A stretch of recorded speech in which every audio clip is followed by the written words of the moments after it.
Well, hello again. I just keep finding more books to read to you guys. So I grabbed another one. Today is the 10th of February, and that means that I have 8 days and a wake up before I fly out of here. So that's pretty fun. I thought that I would introduce you to one of the guys that hangs out here a lot. I like to call him Super Shark. He's got a nice hat, cape, and a little face mask that doesn't quite cover his face, but it's still pretty cool. He thought he'd listen in on the story today because he was pretty interested in it. And this one doesn't have a lot of pictures, I'm sorry to say, but has a lot of good words and a good story. So I'm going to read to you the first chapter. Let me see. I want to say that's probably about it because, yeah, I'll read to you at least the first chapter. I don't know if I'll get into the second chapter as well. But the book is called As Old as Time. Can you guess what movie or story it's based off of? That's right. It is a Beauty and the Beast story. And it says, what if Belle's mother cursed the beast? So it's a twisted tale. That means it's different than the original Beauty and the Beast story that we all know so well. So like I said, this one doesn't have a lot of pictures, or really probably any pictures in it. But if I do come across one, I will definitely show you. So we've got the first chapter here. And it is called Once Upon a Time. Enjoy the story. Once upon a time, in a faraway land, a young prince lived in a shining castle. Although he had everything his heart desired, the prince was spoiled and selfish and unkind. But then, one winter's night, an old beggar woman came to the castle and offered him a single blood-red rose in return for shelter from the bitter cold. Repulsed by her haggard appearance, the prince sneered at the gift and turned the old woman away.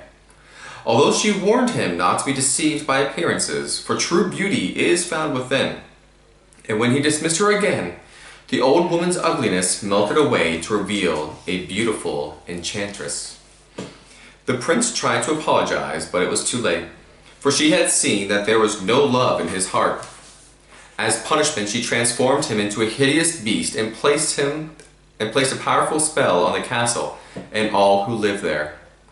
You have until the eve of your 21st birthday to become as beautiful on the inside as you were on the outside. If you do not learn to love another and be loved in return, by the time the last petal of this rose falls, you, your castle, and all within will be cursed and forgotten forever. Ashamed of his monstrous form, the beast concealed himself inside his castle, with a magic mirror as his only window to the outside world. As the years passed, he fell into despair and lost all hope, for who could ever learn to love a beast? It was a very good story. It often entertained the woman who lay in her black hole of a room, manacled to a hard, cold bed. She had enjoyed its repetition in her mind for years. Sometimes she remembered bits differently. Sometimes the rose was pink as a surprise by the sea, as pink as the sunrise by the sea, but that never resonated as well as the red as blood. In the part at the very end where the enchantress is waylaid upon the exiting the castle, thrown into a black carriage and spirited into the night, well, it didn't sound as epic and grand. She never included it. Almost anyone else who would have run out of thoughts by this point, almost anyone else would have given in to the finality of the oubli until she forgot herself entirely. A few of her thoughts were crazy, spinning around and around the dry tea kettle that was now inside of her head. If she wasn't careful, they would become too speedy, break free, and seek escape through the cracks of her mind. But the way lay madness, and she wasn't quite there yet. 10 years, and she had almost forgotten herself, but not quite. Footsteps down the hall. She shut her eyes as tight as possible against the madness from without that tried to intrude upon her black personal madness. Chattering voices, another set of footsteps. The swish, swish of a rank mop against the endlessly slimy floors. the clink of keys. No need to do that one, it's empty. But it's locked. Why would it be locked if it's empty? She had to scream, she had to shake, she had to explode. Anything rather than let the dialogue repeat itself yet again, as it had for the last 4,000 days, in only slightly different iterations. Ooh, this one's locked. But do you hear something inside? The door's closed. You think it's locked? Over her shoulder, sorry, skipped a page. The one down here is locked, but I don't remember anyone being put down here. It was as if God were trying out all the possible different lines in the mother's farce that was her life, and still hadn't quite gotten it right. The next 2 minutes were as predictable as the words from a parent to a child, who knows she has misbehaved and chafes under the inevitability of the sentences hurled at her. The turn of the key in the lock, door creaking open, a hideous face, hideous only in its familiarity, the same look of surprise as always, and every day since forever began. The face's owner carried a tray with her in hand that didn't have the keys. Behind her in the hall stood the woman with the mop, and behind her stood a large and silent man who was ready to subdue any of the prisoners not tied down. The prisoner found herself opening her eyes curiously, getting the better of her survival instinct. Today's tray had 4 bowls of broth. Sometimes it was 5, sometimes it was 3. Sometimes there was only 1. Lucky for you, I got an extra, the one with the tray said, settling herself down in a filthy tuffet of shirts and aprons. This line never changed. Ever. The prisoner screamed, unable to contain herself, unable to keep herself from looking forward to that one thing each day, the thin gruel that passed for nourishment. The woman with the mop muttered indignantly, I didn't hear nothing about a new one. I can tell you that. Thought they'd done a right job clearing these sorts out of the world. Well, there's one now. There you go, finish up. The woman said it with the same false tenderness she expressed every time. The bowl tipped faster, broth trickled down the sides of the prisoner's neck, and despite herself, she got desperate, straining against the chains and sticking her tongue out to get every last drop before the bowl was removed. This one is old enough to be a mother, the grueled mother said, without a trace of emotion or sentiment. Think of that, them having children and raising them all. Like animals, all of them. Animals raise their children too. I don't know why we keep them around. Kill them and be done with it. Oh, soon enough, no doubt. The broth hag said philosophically, getting up. They don't last long around here. Except, of course, it had been 10 years now. This time, the hag didn't bother to toss some platitude over her shoulder as she left. The prisoner's existence was forgotten the moment she touched the door and was on her way out. It would be all new again for her and her horrible companion tomorrow, and the next day, and the day after that. The prisoner screamed one last time, finally and uncontrollably, as the darkness closed in. She had to start the story again. If she just started the story and played it through, everything would be all right. Once upon a time, in a faraway land, a young prince lived in a shining castle. Well, that was chapter 1.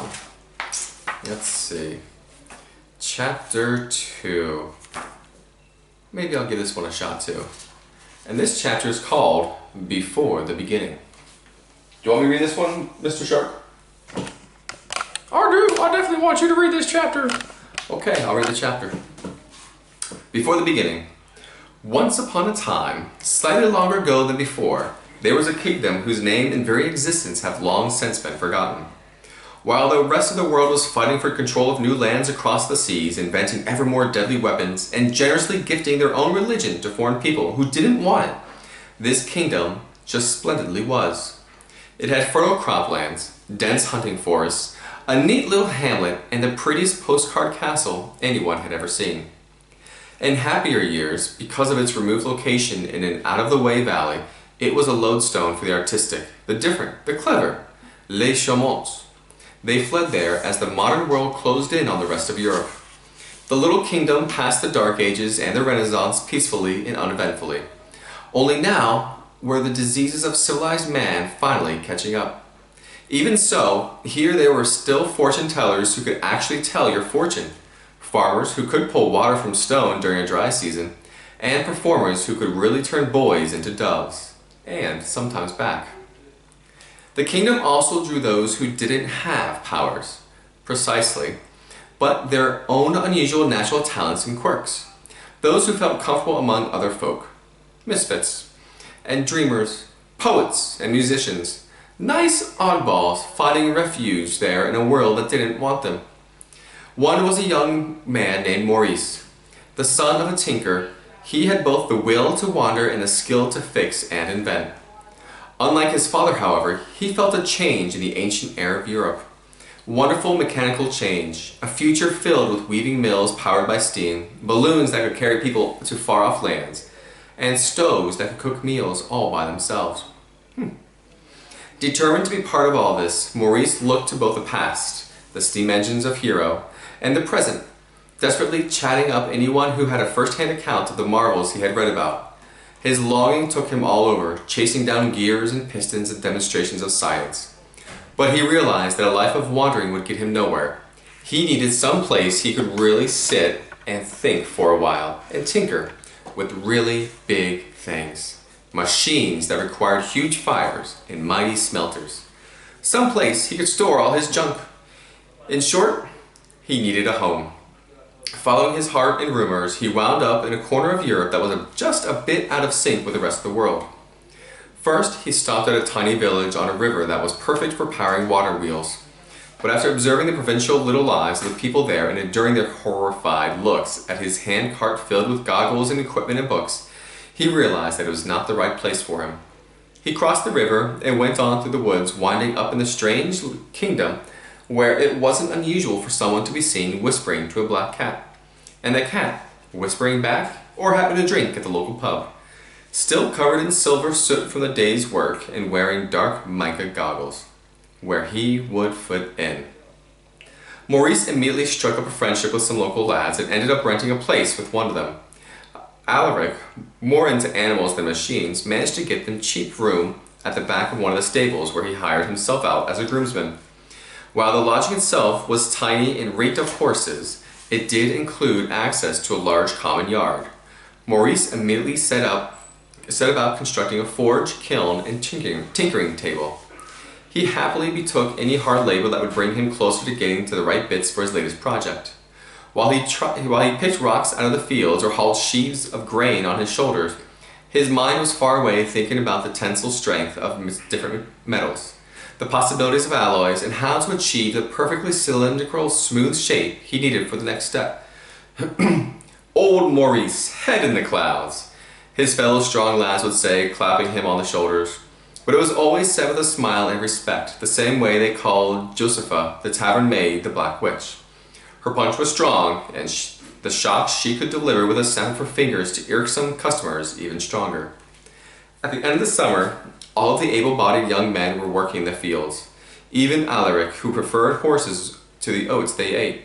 Sunburned with itching black backs, they staggered into town every evening, throats parched but still singing. And of course, they made their way directly to Josephus. I'm not sure how to say her name. One night, while his friends piled into the tavern, Maurice hung back to dust himself off as best he could, and to get a better look at a bit of commotion occurring just outside.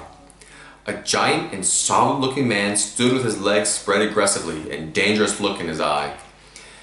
This was interesting, but not as intriguing as what else was going on. Sticking her face into the man's was one of the most beautiful women Maurice had ever seen. She had the poise of a dancer and the body of a goddess. Her hair glowed golden in the sunset, but bright red spots of rage flushed her beautiful cheeks, and her eyes flashed green with indignation. She waved a slim alder wand in the air for emphasis. "Nothing is unnatural about us." Her words were perfectly formed and accented.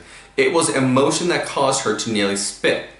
Anything that God makes is natural by definition, and we, all of us, are the children of God. "You are the children of the devil," the man said calmly, lazily, like someone who knew he was going to win. "Put here as a test. You shall be wiped from the earth like the unnatural dragons of old. you mouthy hag, unless you purify yourself."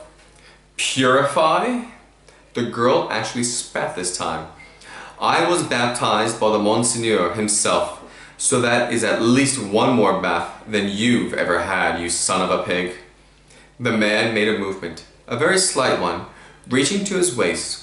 As good-natured as Maurice was, he had traveled enough to know what that signaled. A knife, a pistol, a backhand across the face, something violent. He acted immediately, moving to run over and help her. But it was all over before he took a single step. There was a bright flash, then lightning, completely silent.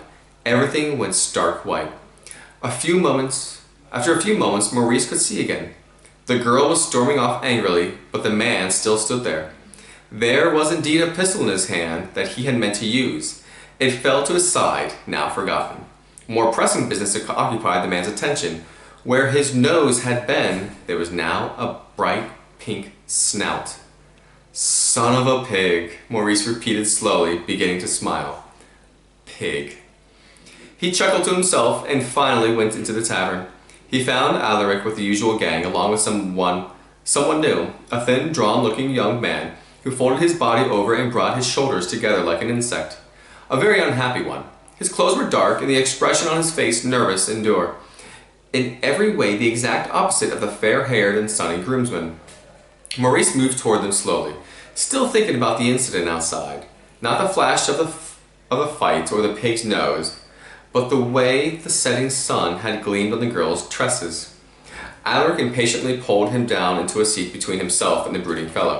"Here, sit already. Have you met the doc yet? I don't think you have. Frederic? Maurice? Frederic." Maurice nodded absently. He hoped he wasn't being rude. Without being asked, Josepha placed a tankard of cider down in front of him. "Pleased to meet you, Frederic," said crisply, if gloomily. "But I am not a doctor. I keep telling you that. I was meant to be one. Once." "What happened?" Maurice asked, trying to remember his manners. Frederic, he noted, had a tiny glass of something expensive. He must have come from some learned professional background. "My parents sent me away before I could complete my studies. They sent me to this lovely little place. They paid me off to come here." "Frederic here has a talent," Alaric said meaningfully, tugging on the end of his cap. "He can see the future." "Frederic? Oh, aye," Maurice asked, impressed. "Not really, not almost, only a little," Frederic protested, shaking his head, "just enough for my family to exile me here, to be with people like myself who would understand it, or possibly remove it with more magic. I was in university, I was going to apprentice with a great surgeon. I was going to be a doctor." Alaric caught Maurice's eye above Frederic's head and made a face. "I've been trying to get him to move in with us," the groomsman declared, taking a swig of beer and then wiping the foam away in one easy, well-practiced motion. "I don't need to," Frederic said, but not meanly. "I have money and I don't wish to live with animals, thank you very much. Also, I already have a bit of an additional income. The king and queen summoned me to attend to their royal infant. A cold," he added quickly. "Nothing else wrong with him, and nothing I or a real doctor could fix. Ignoramuses. Anyway, they have hired me as their occasional consulting physician, and I do not require your charity. Thank you." "Come on, don't you want to bunk with a couple of lads your age who can show you around, rather than rent a room all by yourself at the top of some widow's drafty attic?" "Thank you for your concern," Frederic said again, not unkindly. It was more like he didn't know any way to be other than perfectly polite. But it left a strange hole in the conversation. "Alaric, that girl," Maurice began, "outside the tavern before. There was a beautiful girl with golden hair. She turned a man's nose into a pig's snout." "Oh, you must mean Rosaline. That one's a card," Alaric said, laughing. "It's a bit excessive," Frederic said, making a sour face. "That's the problem with witches." He was being very insulting, Maurice said, finding himself rising to the defense of a girl whose name he hadn't known a moment before. He was accusing her of being unnatural and saying that magic was impure. Alaric clicked his tongue. "Ah, there's a lot of that these days, I'm afraid. Before you came, there was a terrible row. 2 boys, a Chalmonte, and a normal one, like us, fought over a girl. It came to blows and the Charmante won, and the other boy died. By magic. The palace guards were sent to break up everything, and there was a bit of a riot, accusations being flung back and forth. Some of the guards got caught in the crossfire, with rather more permanent afflictions than pig snouts, which, knowing Rosalinde, she will remove the next time she sees him. You can hardly blame the normal ones, like you, Frederic said with bitterness. Here, these people are who have powers and can do things that you can't. There's no control over their power, or over their behavior, and nothing anyone, palace guards or people with muskets, can do about them. We, I suppose, need to be controlled or made less dangerous. It was two boys fighting over a girl, Alaric pointed out patiently. It happens all the time. Boys die over that sort of thing in normal duels. This one just happened to involve magic. You can't get all worked up about it. At the very least, if there must be unnatural things, people should hide it rather than flaunt it. Besides, magic always comes back on itself. Everyone knows that. She should know that. Rosalinde, I mean. Rosalinde, Maurice said, trying the name out of his tongue. Oh no, Alaric said with wide eyes. Maurice, say it isn't so. Not so soon in our relationship. Her hair, Maurice said thoughtfully, is the exact color of the inside of my kiln when it is hot enough to melt iron. Oh good, we're all safe then, Alaric said with a sigh, shouldering Frederic companionably. With lines like that, we don't need to worry about coming home to find a ribbon on the door and being forced to find another place to stay the night. I have said, I am not rooming with you, Frederic repeated patiently, but Maurice was no longer listening. The next chapter is The Girl is Strange, no question. I will leave that. So I read the first 2 chapters in this book. Some of it was a little hard to read. I will admit that. But it sounds like it's going to be a good story. Maybe we'll have to wait till you girls get a little bit older to read it. But from what I hear, you guys have a lot of books that I may have sent you that you still got to work through. So maybe they'll just have to we'll have to wait for that one anyways. Yeah, I really should beat this book home unless the shipping here is amazing for some reason. Because in just a few days, I'll be flying out. I can't wait. Tomorrow night we pick up our guys who are replacing us, and then we train them for a couple of days, and then we ourselves get packed up and we get ready to ship back home. I can't wait. I hope you girls are staying warm. Looks like it's a little chilly there. Maybe get a little bit of snow, I think, tonight, and then some rain, snow, sleet tomorrow, and back to snow. Crazy winter in Pennsylvania, of course. Anyways, I love you guys. I miss you a lot, and I can't wait to get home. Love you. Bye.